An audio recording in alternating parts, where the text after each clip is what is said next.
What's up guys, welcome back to the channel. Behind you can see the Fatbob has had the pipe swap. So for those just tuning in on this video, this is actually part 3 of this series. Part 1, we did the initial build. Part 2, we did a cam swap. And today for part 3, we've done a pipe swap. Now my apprentice has gone ahead and done the work for me on this one. He's pulled the D&D Lowcat off and he's put on this Screamin Eagle 2-in-1. Why are we doing this, guys? Well, main reason is we can, and I have this pipe laying around. I did use this, some of my long-term viewers may remember, I did actually use this pipe about 2 years ago in a Lowrider S with a drop-in, a little drop-in cam, and the results back then were nothing to really write home about. I wasn't that impressed with the noise out of it. A lot of you guys weren't impressed with the noise out of it either. But nonetheless, I wanted to give it a try, and I have had the pipe still here, so I need to use it. I want to give it a try. So today, guys, as I said, the apprentice Mitch has pulled the D&D Lowcat off, and he's put this Screamin Eagle 2-in-1 on there. Before I take this thing for a quick ride and see how it performs on the road, let's go straight to the dyno and check out what happened.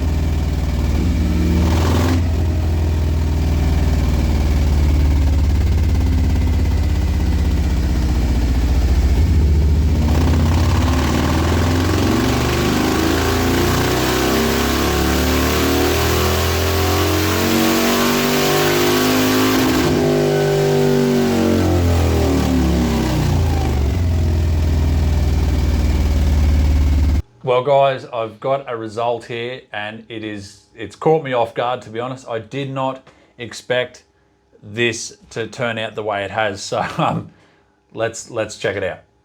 Righto guys, you can see there's a fair bit of an increase there. So if you can read down here, we've got 145 horsepower. This is the Screamin Eagle 2-in-1, 145 horsepower, 147 foot-pounds of torque. Now the D&D Lowcat with the same camshaft made 135 and 143. So I'm actually very, very surprised about that. Have a look at it. The red one there, the bold one, that's the new pipe, the pipe I've just put on, the SE 2-in-1. The blue one there, that's the D&D. Now guys, just for argument's sake, let's check out the 540. So this is the 540 camshaft with the D&D Lowcat. We put that one on there, that's the green one. So even though the 540 made the power further out in the rev range, it's a bigger camshaft. It's a bit softer off the bottom here, but even the little 470 with this Screamin Eagle pipe it's just left it behind right in the mid-range there. It's everywhere, look. Actually, very, very surprised about this, guys. This Screamin Eagle pipe, it doesn't look the best, I know, and it doesn't have the best, well, to be totally honest, I like the look of it here at the header pipe. I do like this. I think it looks quite good there.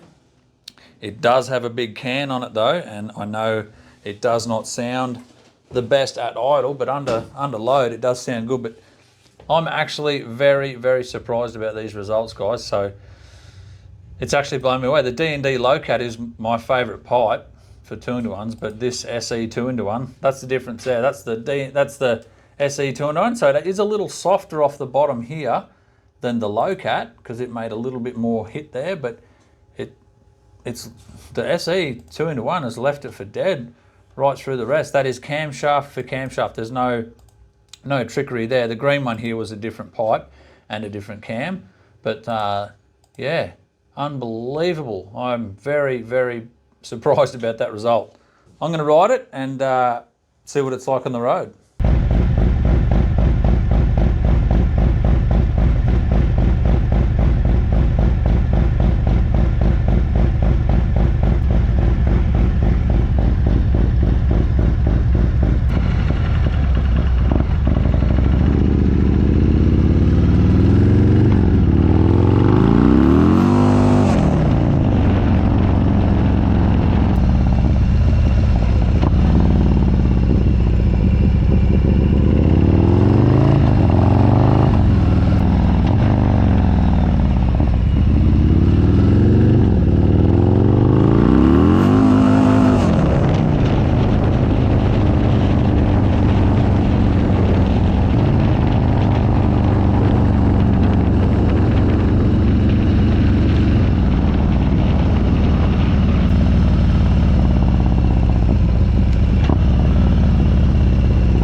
guys, I've just pulled up here. I'm just going to hang on, turn this around.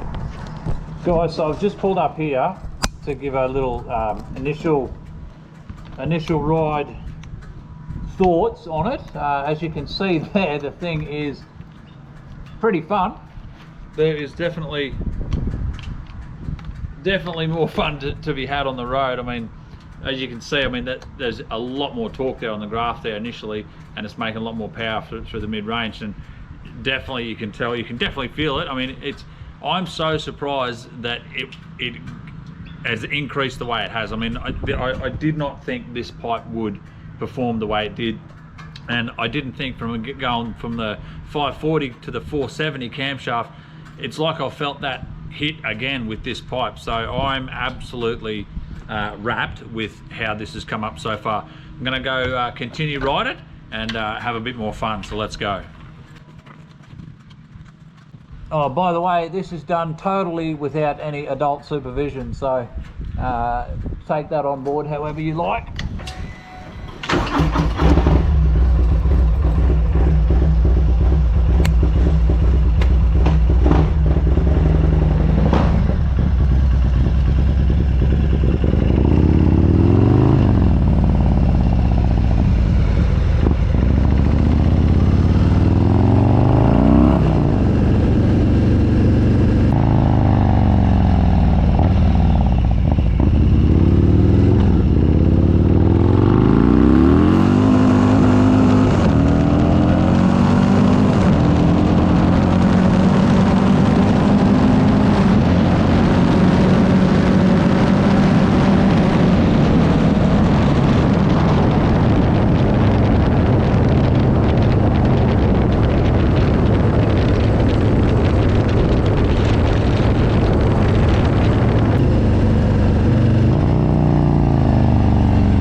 Righto guys, the test ride went well. As you saw, this thing is a lot of fun to ride on the road.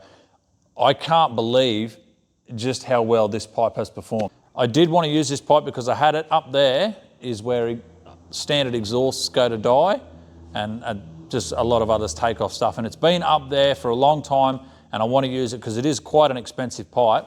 And I'm glad I gave it a second chance, because it has delivered on this bigger cube application. I mean, I'm blown away with how it's performed. It had, in my opinion, the D&D Lowcat was a pretty firm competitor for this thing. I thought this thing was not going to be able to do what it did. So for Screamin Eagle to come out with that, I mean, you've got to hand it to them too, folks. You do have to remember, Screamin Eagle is they have a big budget, I guess, bigger than mine, that's for sure.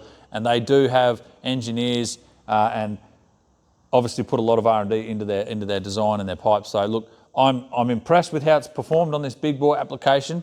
I think actually it does say, even in the catalogue, it is for big cube builds. So I probably did overpipe the little 117 back in the day, so that's probably my fault. But hey, wanted to try things out. We've got to give it a shot. That's what it's all about.